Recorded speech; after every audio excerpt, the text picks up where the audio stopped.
What's good, family? It's your boy Reckless Ray De Niro, back with another episode of Future Financial Strategies. And we're going to dive right into it. I've made a decision. I've picked a bank. I've laid out some clearly defined plans, and we have moved forward on that. I'm currently waiting for my debit card to come in. But to start this episode off, going with the topic today, we're talking about financial structure, and we're starting at the bare base, how we set up our banking. Before we get into that, a little bit of housekeeping. First of all, this is not financial advice. This is some Yahoo on the internet who's taking you on a journey through his financial decisions.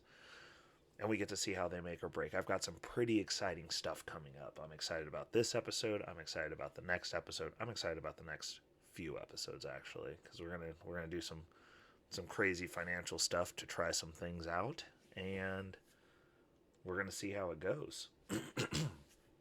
But first and foremost, we had the episode where I said I was firing my bank, and as per that decision, I had to get a new bank and get that set up. So while I'm waiting for the direct deposit to get transitioned over, which will be, I think, probably 2 or 3 more paychecks of annoyance, we're gonna go ahead and get stuff set up and rolling out though. So first thing we're gonna do, we're gonna look up the definition of structure. Structure: the arrangement of and relation between the parts or elements of something complex. I don't believe that finances need to be complex. As a matter of fact, I'm simplifying mine. I will be back after this transition. I will have 3 bank accounts, but I keep them very simple. Most of my money sits in the cryptocurrency market anyway. But moving forward, I am going to be dabbling back into the traditional finance things to accomplish some goals and make some things easier for me down the road. One of those things is, as we went over in the firing your bank and the do you need your bank, I am looking towards getting into a private banking relationship with the bank that I've chosen. Now, let's move to the bank that I have chosen. I went with Citibank. So, I did a bunch of research.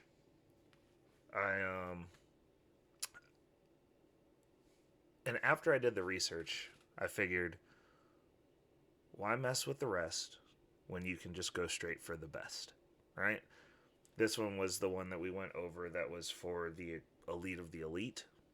And, why not shoot for the stars? And after some research, it looks as though they have tiers. So I went ahead and got my foot in the door, which is what we're doing, and then we're going to scale up as we go. I'm just going to have them upgrade my account, which shouldn't be too much of an issue. I mean, I'll probably get, hopefully, well, I probably should have called an ass, but too late now. We've already started down this road. Hence, like I said, not financial advice, just some Yahoo doing stuff with money.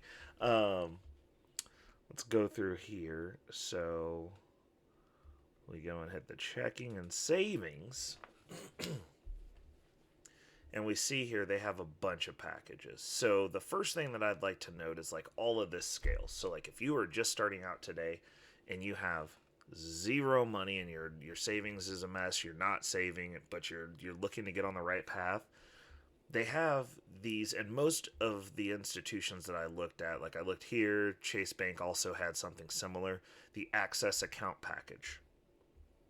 Now, you basically have to maintain $1,500 or one qualifying bill payment or one enhanced direct deposit, which basically they're saying if you set up a direct deposit, do a bill pay through here, either of these, either you do a bill pay or you have a direct deposit or you maintain a combined $1,500, which obviously if you're just starting out, this might be difficult. When I first started on this journey, $1,500 was very hard to come by. Didn't see it often. Never saw it in one spot. So, you know, getting the direct deposit, though, waives their $10 banking fee. Now, the reason I would say you might want to shift over here is if you are moving in a fashion to where you're looking down the road and you're like, hey, I'm getting my finances together and I'm going to build a banking relationship with a bank. Like if you're currently living out of like a Cash App, but you want to have, like, you can do a bunch of stuff with Cash App. What you can't do with Cash App, at least not in the amounts that you need, is borrow money. Um, and I understand that there's a lot of the old school, the Dave Ramsey, you buy everything with cash, you don't have credit, you don't carry debt. I don't necessarily agree with that, and we're future financial strategies, not your grandpa's financial strategies over here. So we use all tools at our disposal. We use them with intent and we use them intelligently. We do not over leverage. We do not leverage ourselves to the hilt. But like if you're making a play and you need access to money, if you're buying a house, most people are not saving up hundreds of thousands of dollars to buy houses. Like that's just, it's just not, like if you're keeping hundreds of thousands of dollars in the bank, period, like in a bank, like in a savings account or in cash, you are insane. Like that is crazy. So this is one of the utilizations of a bank, is establishing that banking relationship. Reason we would do something of the like is because as you look here on some of these upgraded accounts, it's normally starting at about full feature banking relationship. So I think it's like once you have $30,000, you are in assets with Citibank. And I didn't realize this when we were doing the research. I was like looking at the ones, the higher tier. I think we were actually looking at City Gold. Yeah, I think we were looking at the City Gold package where you have $1 million plus in assets and you're rich, basically. But on the way up, they start you out at $30,000. You have access to some pretty interesting stuff. So you have preferred banking benefits, including select everyday banking fees waived. Nice. And higher limits on ATM withdrawals and debit purchases. Also nice. Travel perks, including no Citibank fees on ATM withdrawals worldwide, and no foreign exchange fees when using debit card abroad. Also nice. Investment benefits from Citi Personal Wealth Management. So this is where you're stepping into the private banking, where you have some people who are helping you with your portfolio, helping you make plans, helping you get stuff done. You also have on-demand guidance from Citi Priority Advisors, in branch or by phone, which is nice. Commission-free online mobile ETF trades with Citi Personal Wealth Management, also nice perk. This is what I'm looking at. Actually, I'd say these are the most important to me and the reasons I'm moving into this type of relationship. Relationship pricing on mortgages. We talked about how the wealthy, especially when you're in the private banking side of things, don't pay the same that we pay. So they get money at a better rate than what we get money. And I'm trying to get some of that money. And I looked over here and I noticed that this starts at $30,000 in assets. While I keep most of my stuff in crypto, focusing in on this, I can make this happen. I won't be making it happen, obviously, this home purchase around, but when I go apply for my pre-approval, I probably will give Citibank a shot to get that mortgage, because I will have my checking account over here that will be funded to the minimums, and we're going to get into that here in a second. And then I'll have a savings account, and then I'll also have the investment account opened up, and I'll be stacking money over in there. So let's go back here. So what I did personally, the first thing I wanted to go to is the way that I set my checking accounts up. So I have bare minimums that I have, so that I have something in the account, obviously, so that you're not just sitting there with a zero account. They tend to close your accounts if you do that, or they keep them open and annoyingly randomly charge you $5. Thanks, Ally Bank. They are terrible. Um, Also on the firing list, I actually need to do that. They're fired this Friday. Like they're getting officially fired Friday because I'm condensing down bank accounts. I only want to deal with the 3 accounts because like I have a credit union, like I'm good there. I'm actually probably gonna close down my second credit union account because when you buy a car, I got a car a while back, and I had a savings account with a credit union because it established a banking relationship that I never use. I probably need to go close that out. Also, and move that money over to one of, well, this account. But I label my accounts non-primary account.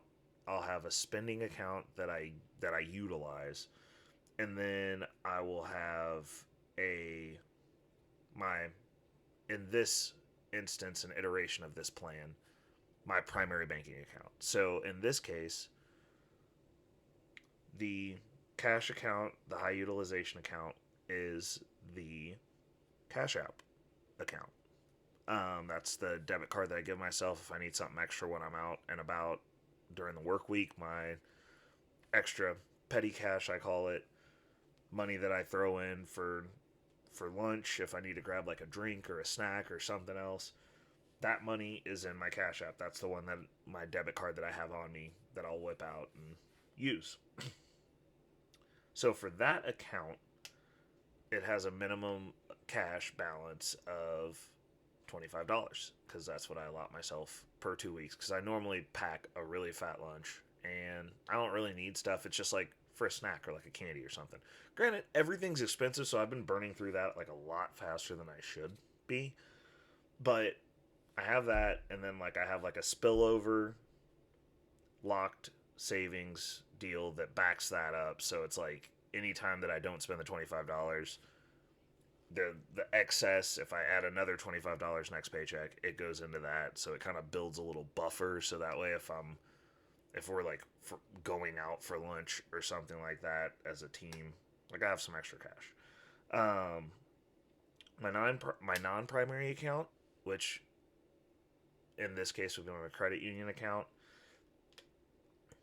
My credit union account has a checking, and then there's like 2 savings on it. It's a weird deal, but like that's the way it was set up. And so like in the checking, I keep $50. It's like just in case I need to pull money out of there. I don't carry that debit card with me normally, um, but it's there. I keep these, and the reason I keep these amounts low is because that's money that's sitting that's not making anything. Like it's getting $0. It's getting no interest, so I don't like having a bunch of cash. And then the savings accounts, I keep $100.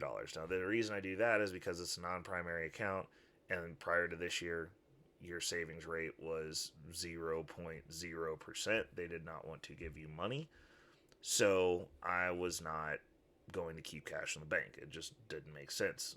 Um, so with that, that's how I keep my cash account and my non-primary account. Now, for my primary accounts, this would be the city accounts that I'm going to set up. The checking account, I keep $250 because the primary account, I will probably carry this debit card as a just in case, like if I actually need something. The savings, I'll probably have. Actually, it's not probably. What I've lined out for myself is I'm going to keep $2,000 in that account because, like, generally speaking, I don't ever have a problem or an issue that's above $2,000. But in the event that I did, that's like the immediate emergency fund. Like something happened today, and I can pay for it today. I can pay it cash, or actually, it's not even pay it cash. I put it on my card today, and then I can pay it tomorrow and pay it back. So that's the goal for that account, and that will be backed up. And then that will also be backed up, since I'm consolidating a bunch of stuff into here to build this banking relationship and get to this $30,000 faster. There will be an investment account that I will be opening here. They have a self-managed, like the introductory ones, a self-managed, zero commission online trading. I'm assuming it's probably going to be similar to TD Ameritrade's online platform, buying and selling stocks. And I will have an active account on there that I'm going to set up. It'll probably be dividend based because I'm really into semi-passive income. I mean, it's just building it up. But most everything else will be sitting in that investment account unless I happen to get my mortgage through them, and then that will also boost that relationship. But that's the reason. So, like, I've got my credit card through them. I'm going to have to look and see if they have a credit card that is comparable to Chase's credit card, their Chase Sapphire for travel, because I was looking at starting doing that, but since I'm not banking with Chase, it's making it really inconvenient to do those points. But also, the credit card that I have, I might not be utilizing in the fashion that it will be gaining points for too much longer. So there's also that.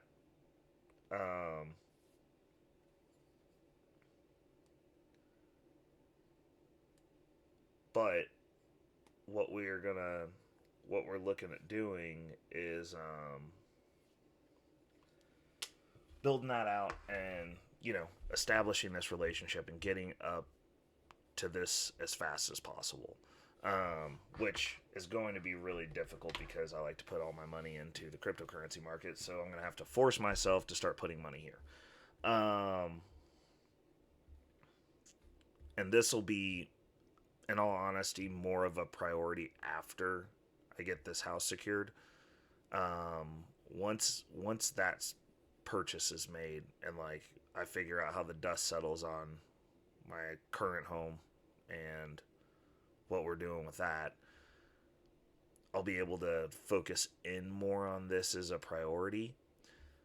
But for right now, it's still going to be a majority crypto. I am making sure to get the checking account and then the savings piece of that funded, though. Like, I am making a priority to hash out money over there.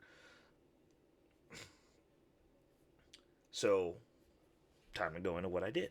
So, me personally, I was not at this level. We're past this as far as getting our foot in the door.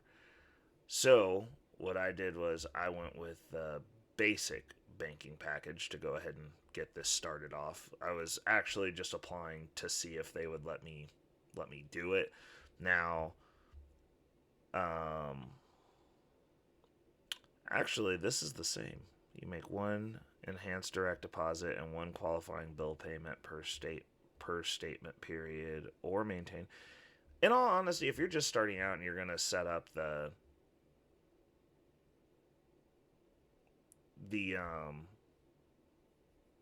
account with them, I would start with this. I didn't realize that. So that's another thing that I didn't necessarily do well.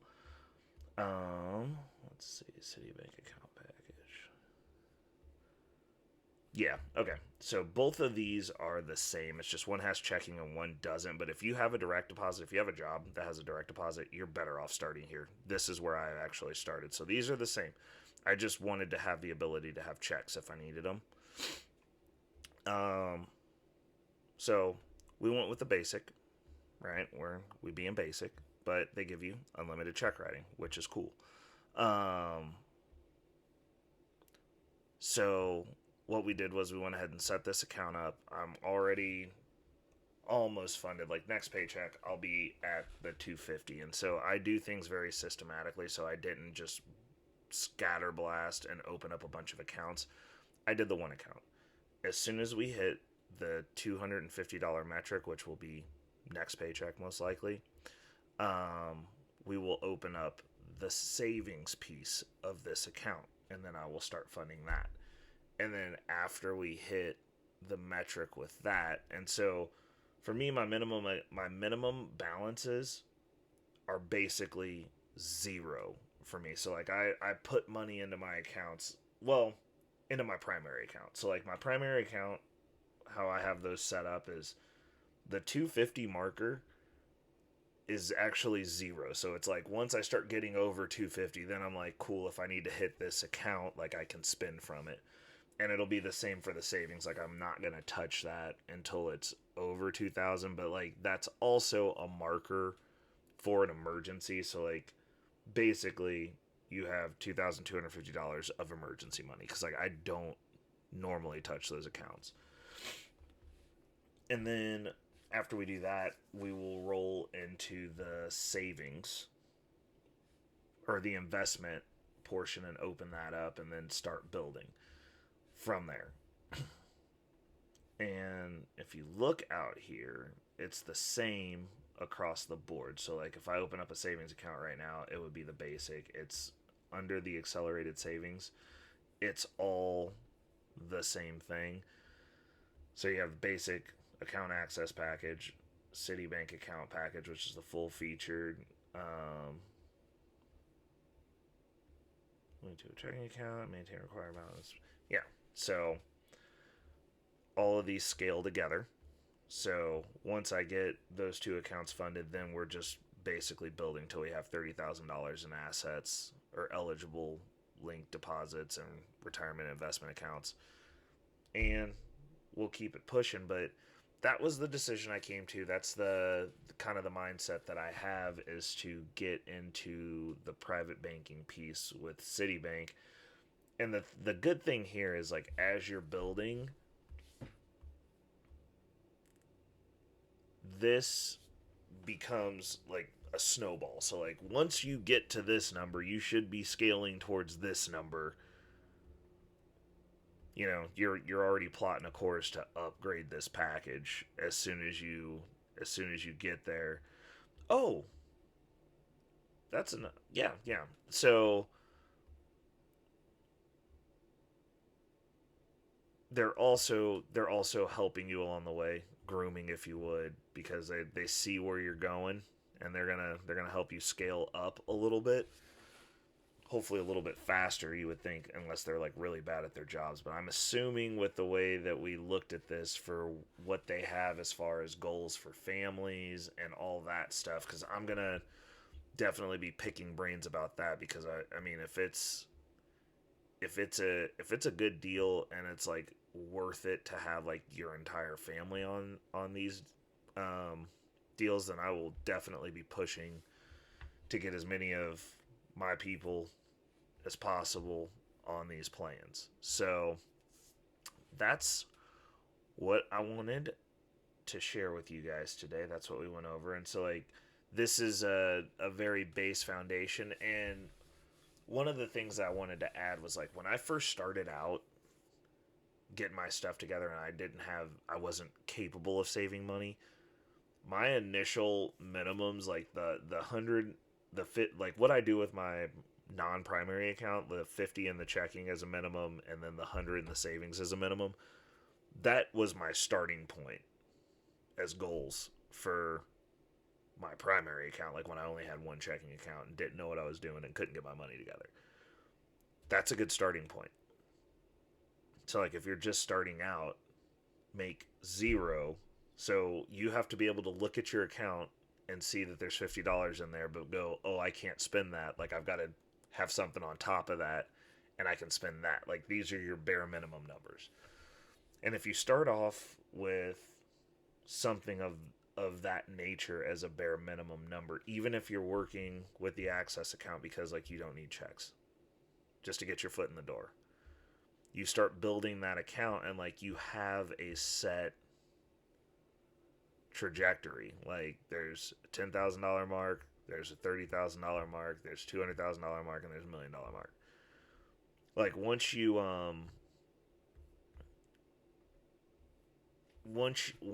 get to these levels, it's not gonna be like you have targets, so like you can kind of gamify this. You're like, oh, okay, we're like level 1, so these are both level 1 packages for getting your foot in the door. I'm currently at level 1. I'm starting off level 1 with you.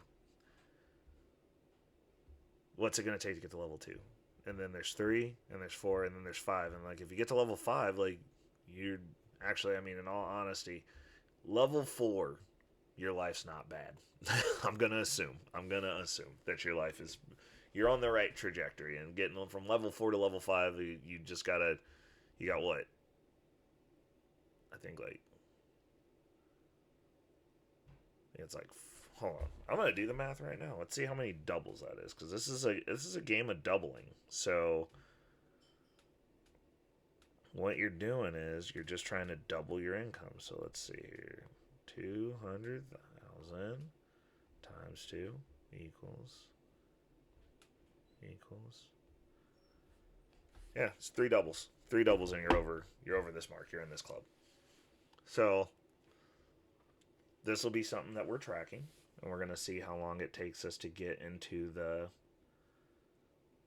private banking. Like, I'm kind of excited. I'm kind of excited about this because like I have a target, because like technically speaking, level 3, you're into private banking, and I'm you know, that's where we want to be. So that's what we're shooting for. And this actually doesn't seem too bad of a segue in comparison to some of the other places that we've looked. Like, they want you to have way more money. So while Citibank appeared to have the most prestigious once you get to this level, because they have like meetups and stuff and mixers where you're mixing with all the other super ultra rich people all around the world, and that looks really cool. Very interested in that. They have like special events and stuff for these rich people.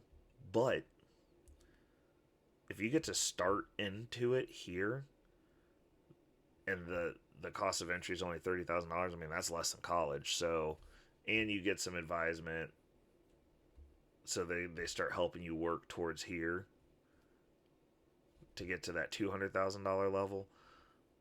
I can rock with that. So this actually might be a good segue in, since City is global. If you're watching and you're from across the pond, out of the country, Citibank has presence in a lot of places, a lot of first world countries. So that might be something you might be interested in. I don't know what your currency's equivalent of $30,000 US is, but for the US people, it starts at $30,000 is when you dip your toe in the water and get the private banking experience. So that's what we're shooting for currently. And then once we get there, we're going to shoot up to the next one.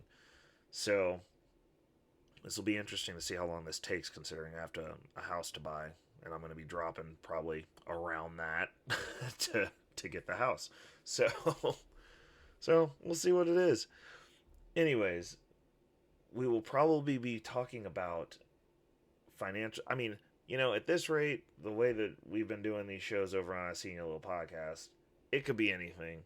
But I'm thinking about revisiting this as far as getting financial structure together on the show tonight. So, for those of you tuning in the morning, good morning, happy Thursday. It's almost Bag Fumble Friday. Hope you don't fumble the bag. But for those of you who are interested in having more of this conversation this evening, Thursday, the 23rd, tap in with me over on a Senior Little Podcast. We will be live streaming. I'm planning on starting at around 7:30.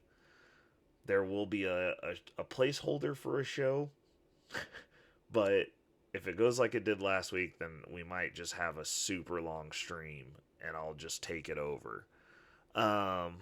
It could go either way. I don't know. There's a little sense of excitement there. But for those of you who are not going to tap in, do not fumble the bag this weekend. Tap in and let me know, like, where are you banking, and does your bank offer private banking services? Because I didn't know that Citibank offered private banking services until I went down the rabbit hole on that. But I also don't know. I mean, obviously, you never know if you don't ask. But the stuff that's just plainly offered to people isn't going to cut it. Like, you got to get these banks working for you. And the only way that they're working for you is if you're in a private banking relationship. So we gotta make these moves, and we've got to get those relationships. But if your bank offers, like, let me know. Let me know. Tap it down in the chat. Tap in. Let me know if the bank that what bank you're banking at, and if they offer private banking services. I think that'll be a interesting conundrum, because now I know for a fact that the bank that I'm banking at offers private banking services, because I fired my other bank and got a new bank that is going to be able to put me in a position to where I'll be having the bank work for me. Ways that you can support the channel: like, subscribe, leave a comment. All of those things help the algorithm. All of those things benefit me. Also, there's ways to donate down in the description if that is something that you would like to do. Definitely always appreciated. All donations go back into this channel to make it better and more efficient and cooler. So, again, I'll be on the I See a Little podcast live streaming tonight. I am hoping to catch some of you there. I know that some of you will be over there.